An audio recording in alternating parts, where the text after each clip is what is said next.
Good evening.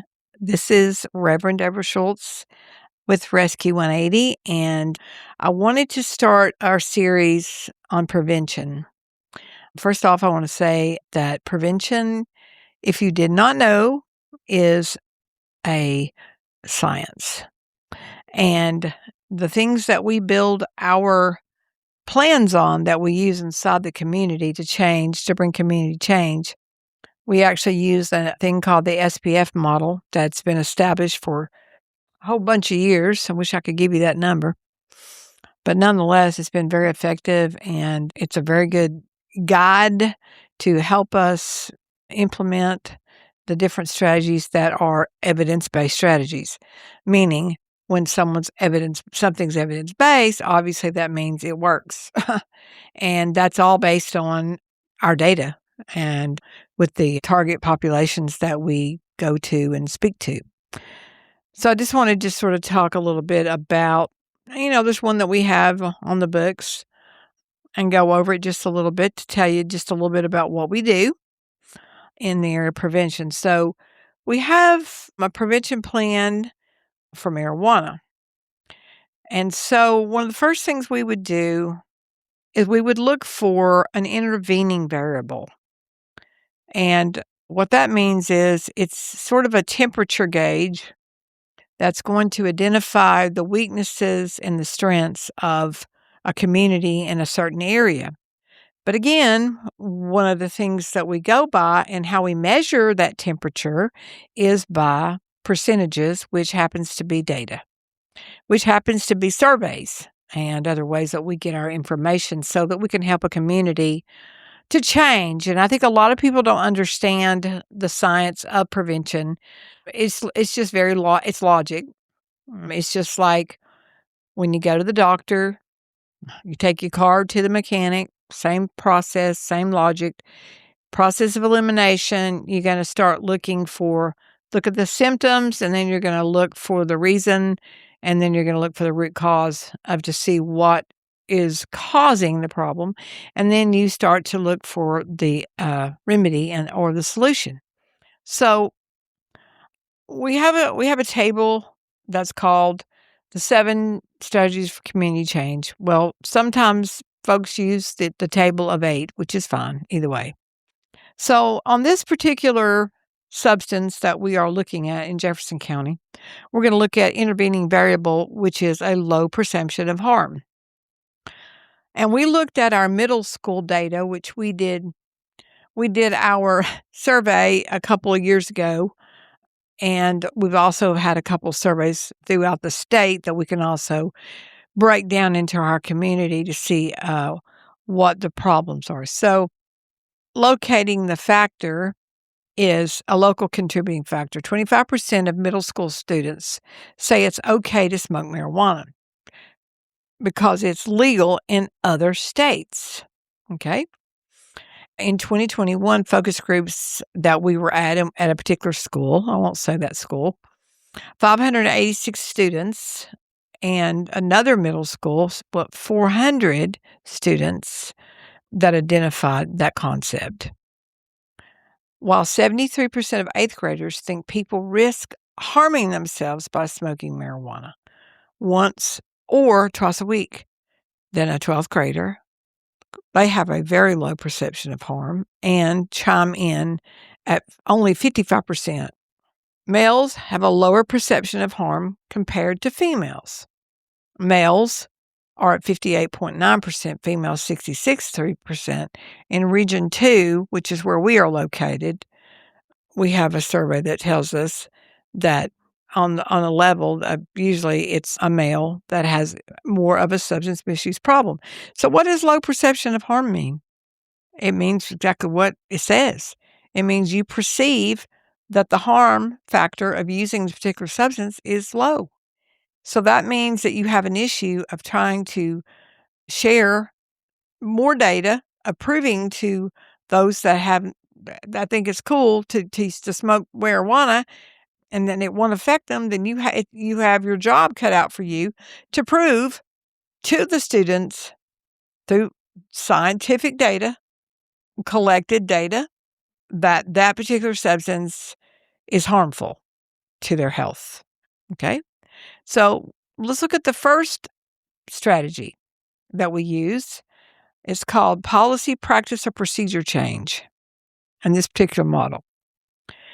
So on this particular implementation plan, what we have in place is developing policies that ensure individuals within the community involved with drugs receive appropriate services with presentations to our community as well as our city councils and other powers that be. Then there is the process indicator, holding a virtual town hall meeting. I'm actually getting ready to try to attempt to hold a podcast of some of our candidates that are running for office for sheriff and also for mayor. I'll propose some questions to them about our community, which is Jefferson County, and what some of the process indicators are that are going to show what things need to be changed, laws need to be changed, and different things like that, and hear their perspectives on that, okay? Another policy or practice is increase the practice of parent caregivers having meaningful conversations about the dangers of marijuana use, at least annually in a group with students. And having conversations with the students also about accessibility of marijuana. All right. So number 2 is providing information, which is one of the largest things that we do as a community as a whole for adults, is we try to provide information to parents so they will be educated on the realities of marijuana. And these papers called white papers are scientific papers, data from various colleges, from Harvard University, and also from medical facilities like Mayo Clinic, and people that have done some major research on marijuana use. This isn't just a political statement or trying to, push a point. So on providing information, we're going to provide marijuana data to a county as well as a city council and then to legislators. That would be number 1. And then in that process indicator would mean we would obviously be doing presentations and providing the data and doing PowerPoints and all those boring things that it takes to get the information across, having people speak, professors, different people that have labs that have evaluated, et cetera, et cetera. Then the resources are surveys and PowerPoints and teaching manuals. Another one of those would be providing information concerning consequences of marijuana, use on brain and behavior, as well as local drug trends on social media, website, and in-person events. That indicator would be that we would use would be social media engagements and how many engagements of social media we would have, website hits, people engaged, materials distributed, et cetera, et cetera. Continuing on with this one, conduct media campaigns, PSAs, podcasts, targeting adults to encourage parents to have the talk with the students about, or their children about marijuana and the dangers of it, the pros and cons of that. Media engagements, how would we measure that? By how many people are engaging in our podcast, how many people are engaging in looking at our social media, which we can measure, all of those things. If it doesn't look like it's working, then we're going to go back to the drawing board and we're going to try a different measurement, because that measurement is showing us that we don't have a temperature, so to speak. So that's how important that is. Provide social norms messages for schools to put on lunchroom TVs about the dangers of substance misuse about marijuana. Using this indicator, we would look at how many people are engaging in it, and then go about the schools, maybe even doing surveys to see how the kids have responded to those messages and see what they've learned from it. Then thirdly, we have building skills, and this will be probably the last one on this particular podcast. But this particular initiative or community change that we use is obvious what it says, building skills, provide training for counselors. Again, building skills is a very important tool that we use, and without it, we wouldn't have any information, or no one would even learn anything from what we're teaching. And as a prevention practitioner, my job is to practice, obviously, primary prevention, and it's important that all students and also at some point, the educators, if they're not educated about the need, they need to be trained.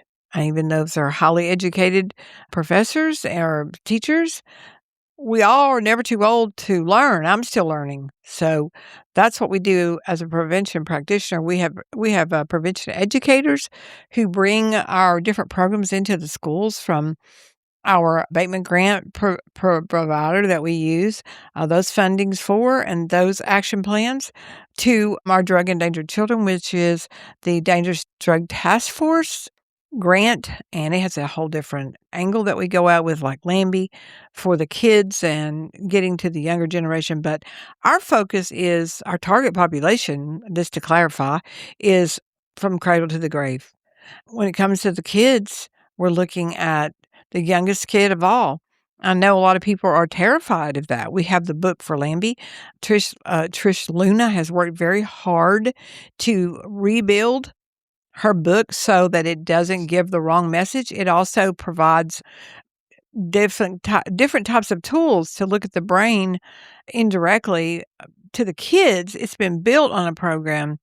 It would never be built on a program that would cause a scare tactics or fear or even instill, stigma in the child, which we're trying to unpack all that out of their lives, because 100% the shame of having a parent or a loved one that has addiction is unbelievable.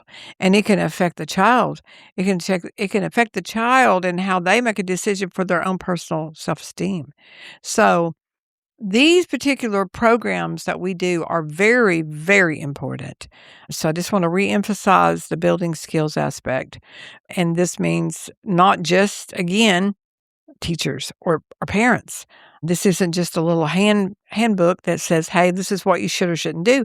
It's an actual workshop where we can work together hand in hand and have a Q&A and build a solution for our community. This is Deborah Schultz, and thanks again. We'll continue on with providing support on the next podcast. Thanks.